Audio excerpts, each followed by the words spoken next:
Bayangkan, kamu sedang berjalan di hutan hujan tropis Amazon. Tiba-tiba, kamu melihat sebatang kayu menghalangi jalanmu. Kamu mendekati batang kayu besar ini dan mencoba melangkahinya. Tunggu, kok mulai bergerak? Kamu pun terkejut sekali saat menyadari batang itu adalah ular paling besar yang pernah kamu lihat. Anaconda hijau. Bisa dibilang, kamu beruntung karena bisa melihat ular terberat dan salah satu yang terpanjang di dunia. Ukuran reptil itu kira-kira 3 kali lebih panjang dari tinggimu dan setidaknya 2 kali lebih berat. Satu-satunya pertanyaan yang terbersit di benakmu adalah, apa monster ini akan menelanku utuh-utuh? Kamu berusaha mundur secepat dan setenang mungkin. Tapi percuma, kamu memang tidak membuat suara berisik. Tapi ular tidak peduli, sebab mereka tidak punya telinga. Reptil ini merasakan getaran. Lalu, ular itu menerjangmu. Bagi otakmu yang ketakutan, gerakan ini tampak secepat kilat. Padahal kenyataannya, kecepatan anaconda tidak bisa melebihi 8 km per jam. Ular besar seperti ini bergerak lambat di darat, tapi jauh lebih lincah di air. Di sana, mereka bisa bergerak 2 kali lebih cepat, sampai 16 km per jam.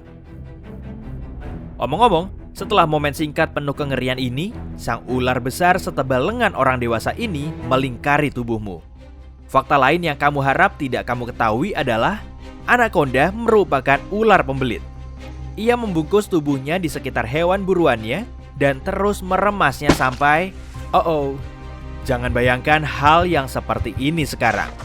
Kamu mungkin juga tidak mau tahu bahwa kekuatan lilitan reptil ini adalah 7 kg per cm persegi.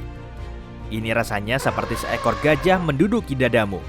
Sang reptil mengecek detak jantung mangsanya. Dengan begini, ia tahu kapan mangsanya, maksudku, makan siangnya siap disantap. Biasanya, hewan lain tidak selamat dari pelukan sang ular. Tapi, mari kita berandai-andai kamu mengenakan pakaian pelindung super kuat dan badanmu berhasil tetap utuh. Pakaian ini juga menyuplai oksigen untukmu, sehingga peluangmu bertahan hidup menjadi meningkat. Anaconda dikenal sering memakan babi liar, kapibara, dan kaiman. Reptil mirip buaya yang bisa tumbuh hingga 2,5 meter. Beberapa anaconda bahkan menyantap jaguar dan rusa yang berat badannya bisa mencapai 45 kg. Pikiranmu pun seketika terganggu oleh mulut raksasa yang menutupi kepalamu. Bagaimana mungkin makhluk yang tidak begitu besar ini bisa menganga selebar ini? Anaconda tidak punya gigi atau anggota tubuh yang bisa memotong mangsanya, sehingga mereka harus menelan mangsanya utuh-utuh tanpa meninggalkan jejak. Rahang bawah ular ini tidak menyambung dan disatukan hanya dengan ligamen yang elastis. Hal yang sama berlaku di rahang atasnya yang memiliki 2 bagian terpisah. Rahang anaconda dapat bergerak masing-masing. Semua ini memungkinkannya untuk membuka mulut sampai lebih dari 160 derajat. Kalau kita, manusia, sudut maksimalnya hanyalah 40 derajat. Itulah sebabnya anaconda bisa menggerakkan mulutnya melewati sesuatu yang jauh lebih besar dari kepalanya. Ular ini mulai menggerakkan rahangnya di sekitar tubuhmu sambil mencoba mendorongmu ke kerongkongannya, yaitu tabung yang menghubungkan mulut dan perutnya. Untungnya, taring anaconda hanya berfungsi untuk menahan mangsanya, bukan menggigit. Dan taring ini tidak mengandung bisa. Namun pemandangan di depan matamu tetap menakutkan. Kamu melihat rahang atas berhiaskan 4 baris gigi yang mengarah ke belakang. Bentuk gigi ini mencegah hewan yang masih hidup untuk keluar dari mulut sang reptil lapar. Nah, kamu pun sadar dan bersyukur kamu mengenakan baju pelindung ini. Tapi sayangnya, kamu mungkin akan tenggelam. Kenapa begitu? Sebab anaconda menghasilkan banyak air liur. Mereka tidak bisa mengunyah makanan, sehingga proses menelannya jauh lebih sulit dibanding hewan-hewan pada umumnya. Di dalam mulut ular ada beberapa kelenjar penghasil air liur yang berfungsi melembabkan makan siangnya. Maksudku, kamu. Hal berikutnya yang kamu rasakan adalah ada yang meremas tubuhmu. Tulang rusukmu pun mulai kesakitan. Anaconda punya 2 tahap menelan. Pertama, otot-ototnya saling meremas dan memaksa makanan turun ke tubuhnya. Itulah yang kamu rasakan saat ini. Setelah itu, anakonda bergerak dan menekuk tubuh serta tulang belakangnya agar tulang rusuknya mendorong mangsanya. Tekanan ini membuat ukuran makanannya mengecil. Jika kamu bisa melihat seluruh proses menelan ini, bentuknya seolah ular ini menjalarkan tubuhnya di atasmu. Kamu merasa tidak nyaman, terlalu panas, tangan dan kakimu tak bisa bergerak, sementara tubuhmu terus ditekuk. Sang reptil sedang mengangkutmu ke perutnya. Beberapa saat kemudian, gerakannya berhenti. Sepertinya kamu sudah sampai ke tempat tujuanmu. Kamu sendirian di sini, sebab anakonda hanya bisa makan satu mangsa sekali waktu. Jika kamu bisa melihat sang ular tidak hanya dari dalam, tapi juga dari luar, kamu akan melihat perut sang ular sangat membengkak. Bentuk manusia pun terlihat lumayan jelas. Ini semua karena ular tidak punya tulang dada. Tulang rusuknya bergerak bebas dan bisa melebar lumayan jauh. Nah, setelah dengan aman masuk ke dalam si ular, kamu merasakan ia bergerak lagi. Wah, kenapa ini? Ini hal yang biasa. Sang anakonda mencari tempat yang aman untuk mencerna dirimu. Berat badanmu yang sekarang membebani perutnya membuat sang ular sulit bergerak, sehingga keselamatannya terancam. Selain itu, tubuh sang reptil akan menghabiskan banyak energi untuk mencerna makanan sebesar kamu. Anakonda sama seperti ular lain, berdarah dingin. Mereka butuh tempat yang hangat untuk mempercepat metabolisme. Jika kedinginan, ular akan mengalami masalah pencernaan. Perut anakonda menghasilkan asam dan enzim kuat yang melarutkan bagian paling lunak. Baru kemudian bagian yang paling keras. Tanpa pakaian pelindung luar biasa ini, sang ular tidak akan butuh waktu lama untuk mencernamu. Dan itu tidak mengherankan, sebab asam lambungnya bahkan dapat melarutkan kulit kaiman yang keras. Rambut dan kukumu adalah yang akan terakhir larut. Namun, berkat baju pelindung ini, kamu bisa menghabiskan beberapa minggu di perut ular tanpa terluka sedikit pun. Namun, jaringan wifi di sini kurang bagus. Sayangnya, saat sang reptil mengeluarkanmu, kamu sudah lapar setengah mati. Nah, sekarang giliran kabar baiknya. Sang anakonda tidak akan mau memakanmu, atau setidaknya menelanmu utuh-utuh. Setelah melihatmu, sang ular kemungkinan akan takut dan kabur. Meski begitu, reptil ini bisa mencoba melindungi dirinya jika merasa terancam. Jadi, usahakan untuk tidak terlalu iseng, atau kamu bisa dicaplok. Meski begitu, tubuhmu terlalu besar untuk selera satu porsi makanannya. Jika menelanmu, sang reptil memang akan tetap kenyang selama sebulan atau bahkan lebih. Tapi, waktu untuk mencernamu terlalu lama. Proses ini akan memperlambatnya dan membuat gerakannya menjadi kaku. Alih-alih menjadi predator yang ditakuti, ia malah bisa berubah menjadi mangsa. Sekarang, menjauhlah dari ular besar yang sedang rebahan menghalangimu. Perlahan dan hati-hati. Kamu sedang beruntung hari ini. Sang anakonda tidak merasa dalam bahaya dan tidak tertarik mengunyahmu. Untung saja. Dinginnya air sungguh menusuk, merasuk masuk sampai ke rusuk. Nafasmu berat dan tersengal, jeritan terus terngiang di sana-sini di tengah hamparan laut tiada ujung. Malam semakin larut, langit pun seketika kalut, pekat tanpa bintang. Dalam gigilmu terselip ketakutan. Kapal yang kamu naiki mulai karam ke dasar laut. Kebanyakan orang yang pernah mengalami insiden seperti ini akan trauma seumur hidupnya. Wanita yang akan kukisahkan ini telah selamat dari kecelakaan kapal. Bukan cuma sekali atau 2 kali loh, tapi 3 kali. Dan rupanya dia tidak kapok. Terbukti dia terus bekerja di berbagai kapal pesiar sebagai pramugari. Namanya Violet Jessup, si nona yang tidak bisa tenggelam. Masa kecil Violet terbilang singkat karena dia harus menjadi dewasa sebelum waktunya. Sebagai sulung dari 9 bersaudara, dia harus merawat adik-adiknya. Hidup terasa pahit saat dia mulai sakit. Bahkan, dokter pun memvonisnya tak akan selamat. Tapi dia bertahan. Saat masih belia, dia pindah ke Inggris bersama sang ibu, merawat adik-adiknya, dan mengenyam pendidikan di sekolah biara. Ibunya bekerja sebagai pramugari kapal, dan saat dia jatuh sakit, Violet muda mengikuti jejaknya. Tapi karena masih belia dan berparas cantik, Violet selalu saja ditolak. Nanti bisa-bisa mengganggu para penumpang dan awak kapal. Violet tidak menyerah begitu saja. Dia mengikuti wawancara dengan pakaian lusuh dan rambut acak-acakan. Yang terpenting, dia mau bekerja keras di kapal. Dan akhirnya, dia diterima. 2 tahun pertama berlalu tanpa kendala, tapi kemudian mulai terjadi serentetan kemujuran. Atau kesialan. Ya, tergantung cara pandangmu sajalah.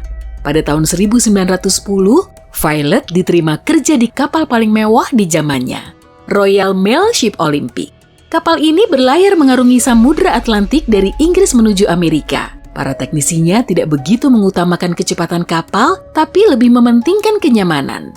Sebagai upah kerjanya, Violet cuma dibayar sebesar 2 pon per bulan. Kalau sekarang, kira-kira setara dengan 3,8 juta rupiah. Dia tak gentar meski harus bekerja keras dari pagi hingga malam karena dia memang mencintai pekerjaannya itu. Dia suka berinteraksi dengan banyak orang. Dia juga suka menikmati pemandangan Samudra Atlantik. Pada tanggal 20 September 1911, Violet bekerja di geladak seperti biasa. Lautnya tenang, cuacanya juga cerah, semuanya terlihat normal. Kapal sedang berlayar mengarungi Selat Solent yang memisahkan Pulau White dengan daratan utama Inggris. Pada saat itu, kapal militer Inggris muncul di depan. Seharusnya kapal itu telah melewati kapal Olimpik. Tapi rupanya ada masalah. Kapten kapal Olimpik mencoba bermanuver untuk menghindari tabrakan, tapi upayanya gagal. Haluan kapal Hawke memang didesain khusus untuk menghancurkan kapal lain. Dan saat itu, ia menabrak kapal Olimpik.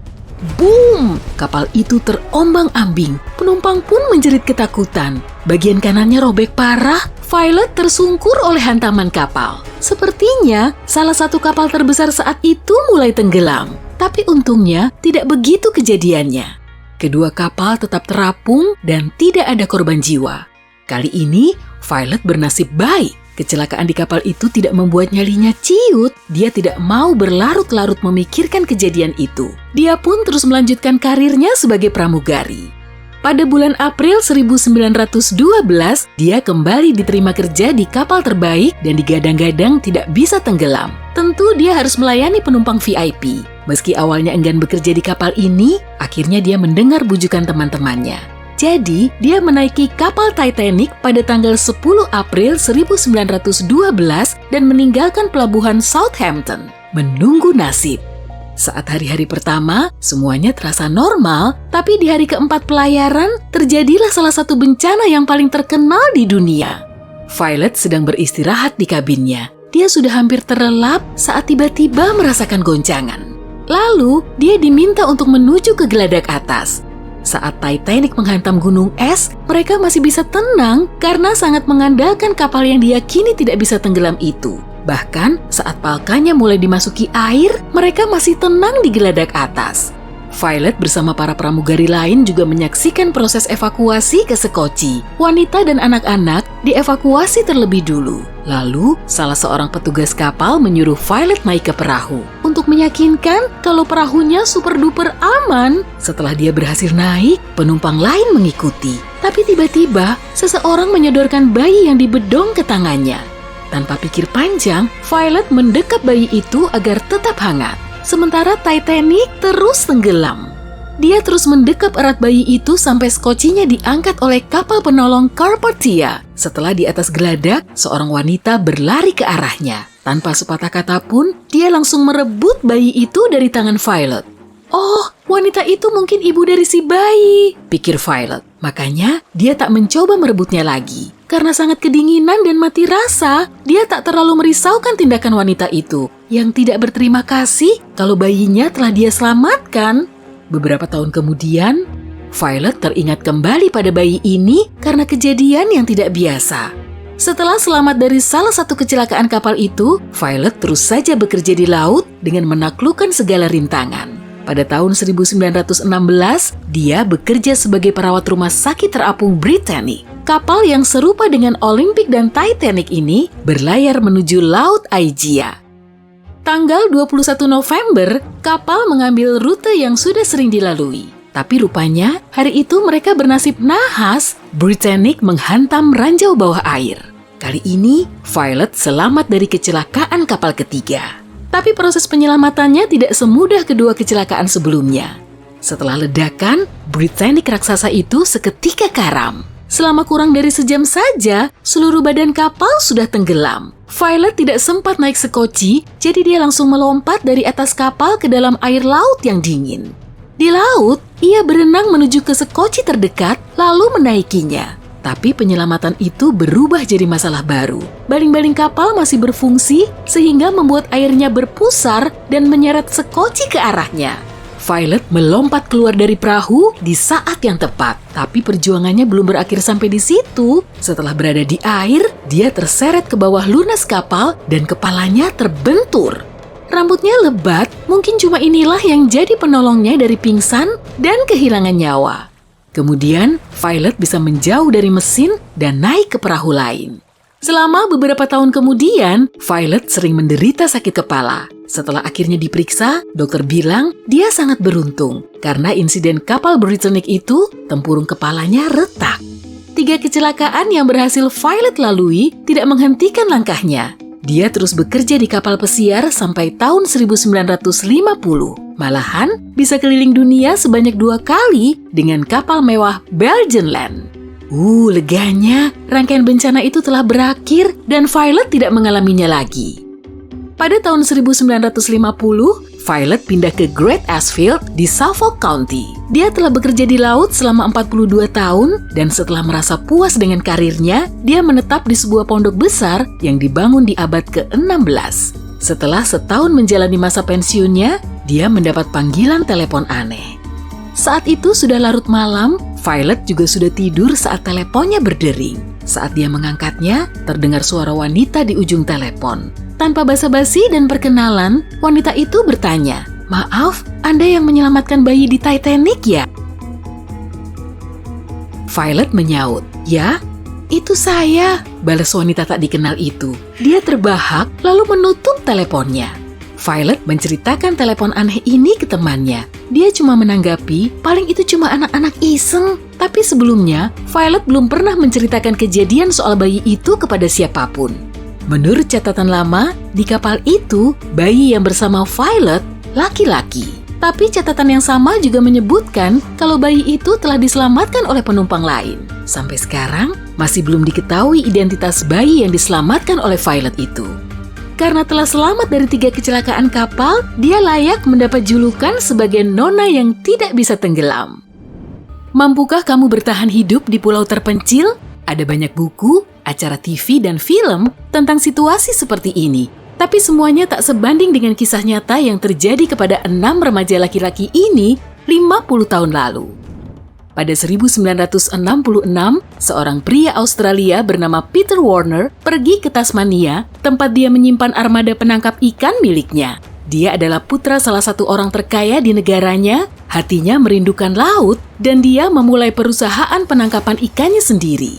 Semangat ini membawanya ke pulau terpencil, Ata, tempat yang menurutnya tidak berpenghuni. Peter sedang berkeliling pulau-pulau di Kepulauan Tonga seperti yang biasa dia lakukan saat tiba-tiba dia melihat hal aneh di pulau itu. Dia mengambil teropongnya dan melihat ke tebing. Pulau itu tidak berpenghuni, tapi dia melihat petak-petak tanah terbakar di tebing. Ini aneh sebab sekarang bukanlah musim kebakaran. Saat berpikir, Peter melihat hal lain yang membuatnya tertahan. Seorang remaja berambut panjang berlari di tepi tebing dan melompat ke air. Tak lama, remaja lainnya muncul di tebing. Saat anak pertama sampai di perahu Peter, dengan mengherankan, dia memperkenalkan diri. Namanya Stephen, ada 6 orang di pulau itu, dan mereka sudah terdampar di sana selama 15 bulan. Sang petualang dari Australia memiliki banyak pertanyaan. Jadi, mereka menceritakan kisah mereka dan bagaimana mereka mampu bertahan hidup.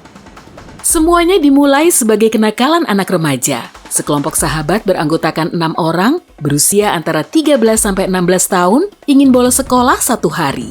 Mereka memilih waktu yang tepat agar tidak ketahuan, mencuri perahu nelayan, dan berlayar meninggalkan semua masalah mereka, menuju hari yang menyenangkan. Sayangnya, mereka tidak tahu bahwa mereka sedang menuju ke arah badai. Kelompok remaja itu berjuang bertahan hidup selama 8 hari di tengah lautan tanpa peta ataupun kompas. Mereka pun tidak membawa makanan dan air. Tapi pada hari ke-8, mereka melihat daratan, Pulau Ata. Sesampainya di daratan, mereka menyadari tempat itu jauh dari gambaran pulau surga. Tidak ada pohon kelapa atau pantai berpasir. Tempat ini lebih seperti batu besar di tengah lautan. Pulau ini pun tidak menunjukkan keramahannya kepada kelompok remaja ini. Perahu mereka menabrak batu karang, sehingga begitu sampai di pantai, mereka terputus dari dunia lain di luar pulau. Hari-hari pertama mereka adalah yang paling sulit. Kelompok remaja ini tahu mereka tidak bisa tinggal terlalu lama di pantai sebab badai lain bisa menghanyutkan mereka ke laut. Jadi, mereka mulai mencari jalan naik ke gunung. Seraya mencari jalan setapak, mereka membangun rumah di celah bawah batu. Tempat ini menjadi tempat tinggal mereka selama 3 bulan selanjutnya. Setelah 100 hari pencarian yang tidak berbuah hasil, mereka akhirnya menemukan jalan naik. Pendakian memakan waktu 2 hari. Mereka bahkan harus berhenti beberapa kali untuk beristirahat atau berputar arah saat menemui jalan buntu. Dalam perjalanan naik, mereka menemukan pisau kuno milik orang-orang yang pernah tinggal di pulau ini bertahun-tahun lalu. Dan akhirnya, mereka mencapai puncak. Kondisinya jauh lebih baik dibanding alam yang keras di bawah. Bahkan, mereka senang tinggal di sana, di puncak gunung yang tenang dan tidak berangin dengan banyak pohon berbuah. Mereka berhasil membuat api dengan mengingat cara menyalakan api menggunakan alat seadanya.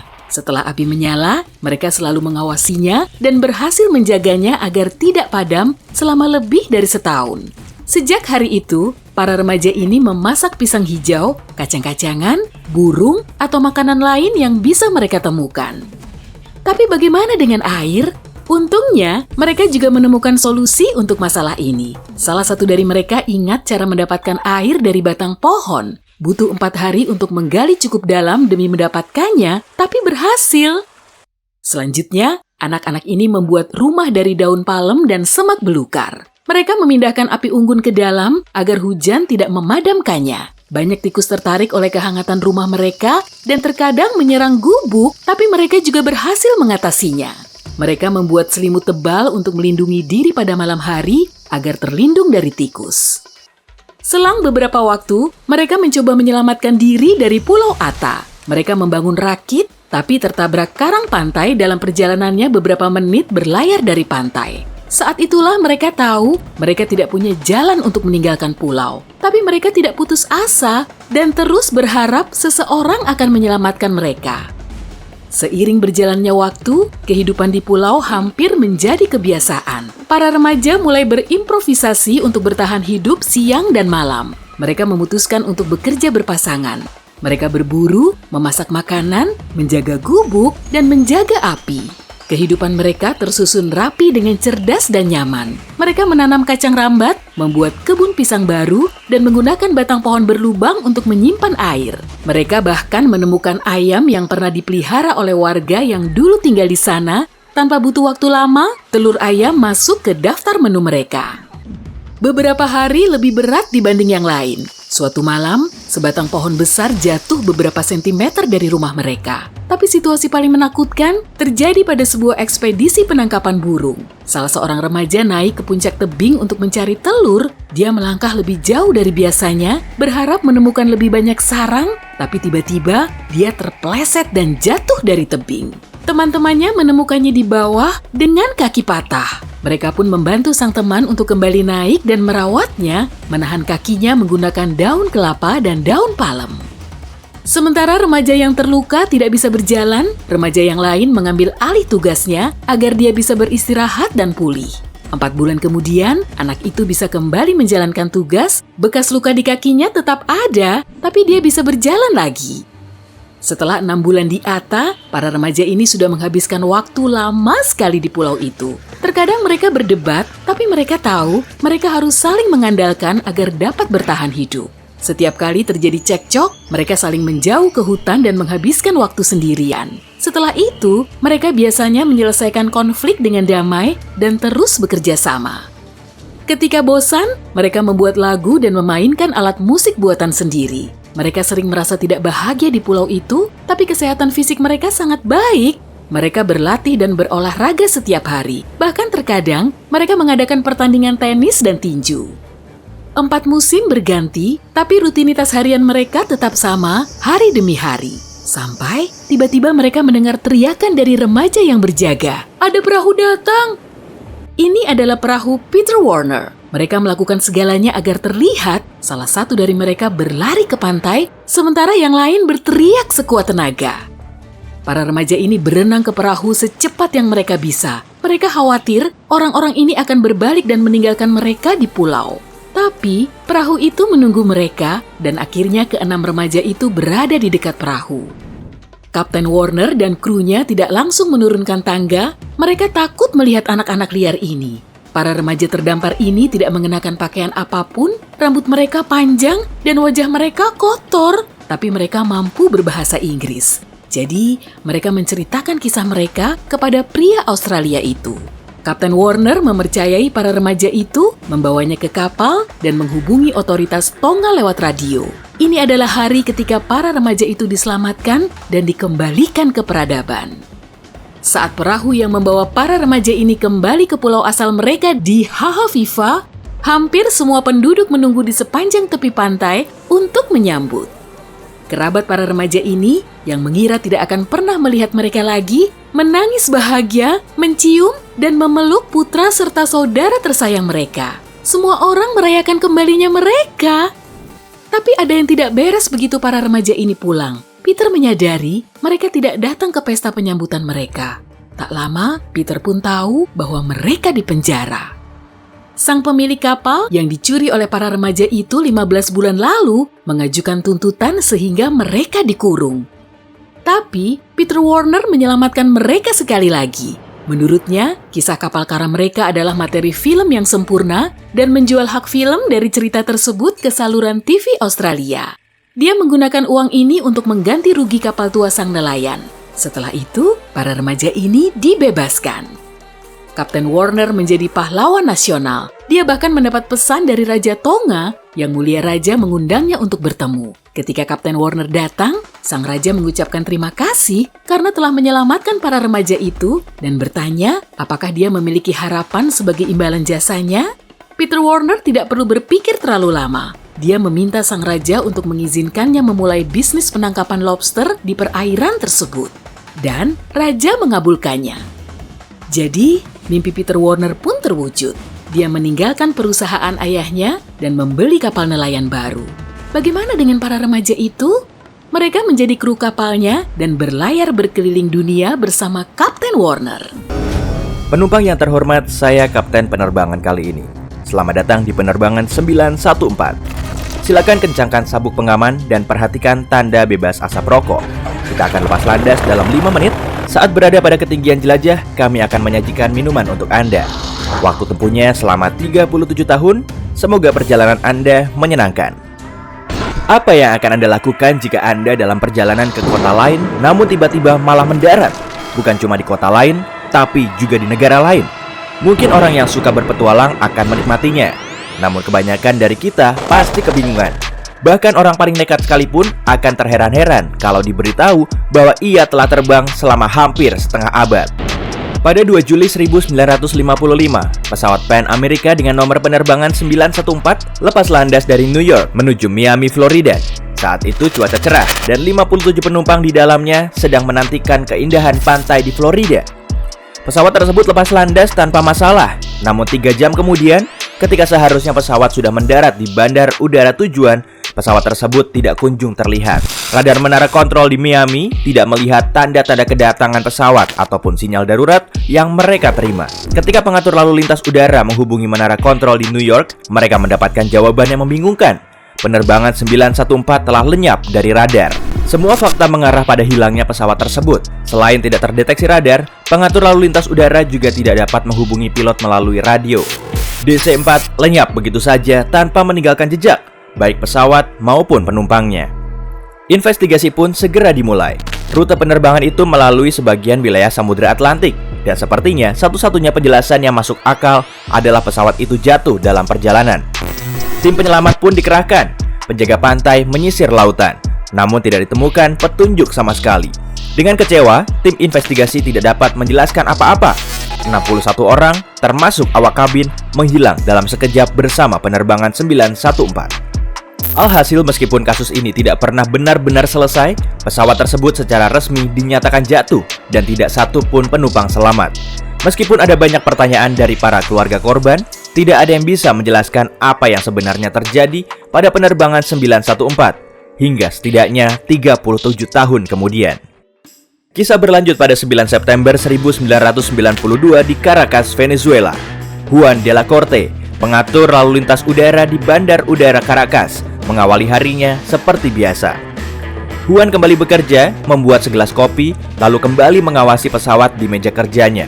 Saat ia sedang memberikan arahan pada satu penerbangan, sesuatu yang aneh terjadi.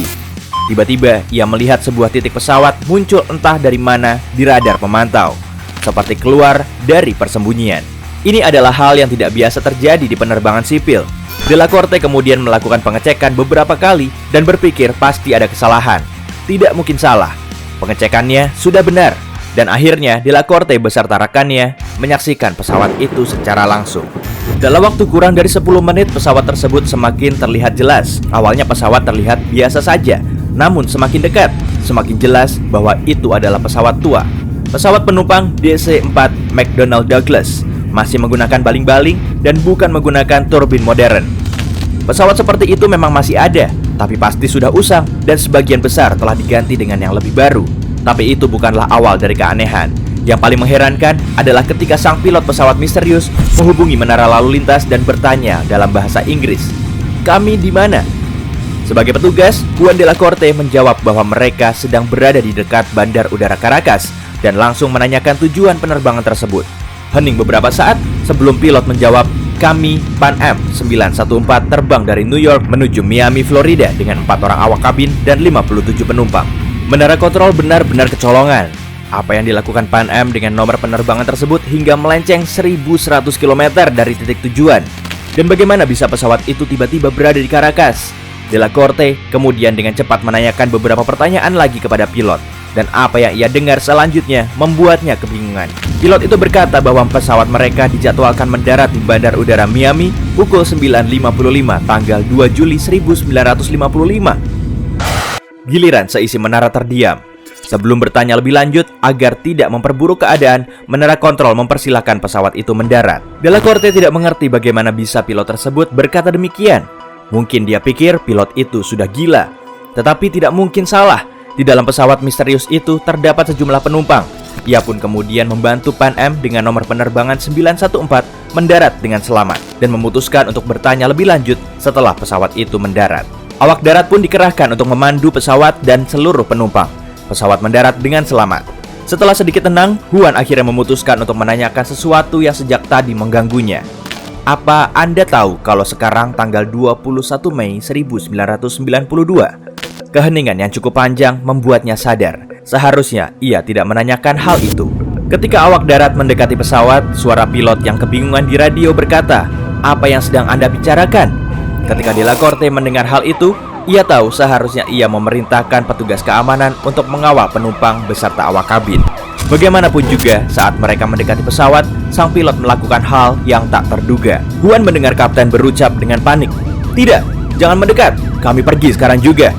Ia menyalakan kembali mesin pesawat dan segera menuju jalur lepas landas tanpa menunggu aba-aba.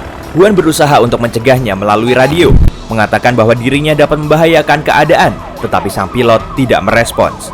Dia tetap mengendalikan pesawatnya menuju jalur lepas landas, menaikkan kecepatan dan mengudara.